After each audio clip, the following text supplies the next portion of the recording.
What do you think? Because it seems like a problem that I see is kids in their late teens or early 20s. They just seem so lost. They Right. have no idea. Like if you ask them, what do you want to do? They have no idea. Right. So for those people, if you could sum up, like, what is your advice? Okay, so I'm going to give very, very practical advice for young people, teens and below, which I'm going to give to my own kids. So this is advice that, unlike any of the like TikTok with China, like I'll give the same advice to my kids as I'll give to everybody else on this one. So the advice is this: if you're a young person, find an older source of wisdom and cling to that. Find a community and live within it. Okay, like find a social fabric and live within it. So I highly recommend religious community. I think that it is the only form of durable community that has ever been created in the history of humankind, basically, that is outside of just biological tribe.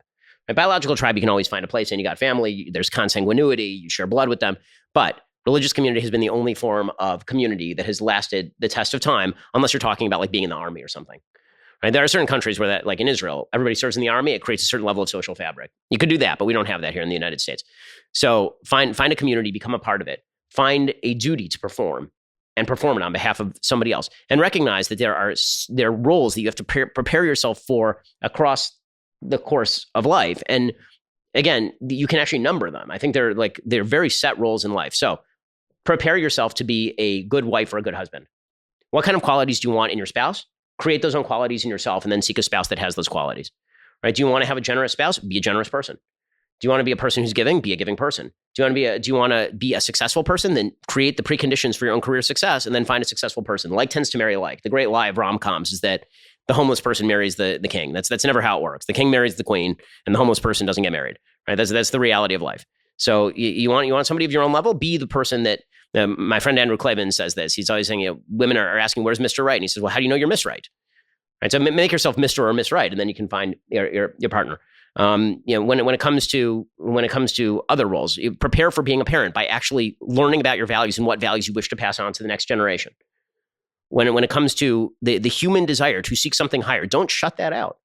I think that most human beings all human beings have a religious impulse and it gets fulfilled one way or another.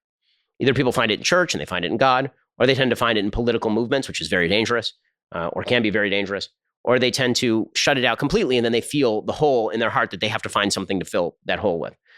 When it comes to one of the roles that we have is that we are creative. Human beings are inherently creative, just like animals are inherently creative at the highest levels. I mean, you'll see like actual animals demarcating their territory, and human beings are also creative. We like to shape the world around us. Find a task that you're good at that serves somebody else and that makes you money. That's a creative thing. Right? Find that thing. All of these things are very doable, and I think they're actually fairly practical as soon as you start thinking of yourself as playing a role. Because the truth is that, again, we're being asked to participate in a game where we've thrown away the rules. And you can't participate in a game where you don't know the rules. And when you play chess, if you don't know how to play chess, and if you're playing, you have to know how all the pieces work. If you don't know how all the pieces work, it's going to be a really shitty game of chess. And what ends up happening is someone gets frustrated and overturns the board. And they say, oh, we're not playing chess anymore. Well, that's kind of what we're doing societally. Or you can learn how the chess pieces work. Why do they work that way? I don't know why they work that way. That's the way they work. And now you can participate in that game. You can have freedom within that game to play that game properly. And you can have various iterations of the game. Life becomes fun. Life becomes joyful. The rules and then the freedom within the rules is what makes things worth doing. And the obliteration of rules has been the worst thing that's happened to civilization. It's happened all over the place. I think it's happened in music. I think that it's happened in art. I think that it's happened pretty much everywhere.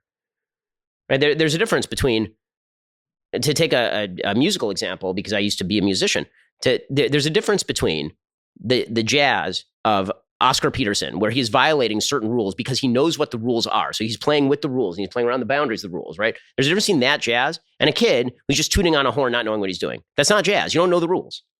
And so we as a society have decided we don't care about the rules. And so the kid who's tooting on the horn might be producing just as much great art as Oscar Peterson or as Coltrane or something. And it's like, no, that's not the way that this shit works. Wise words from Ben.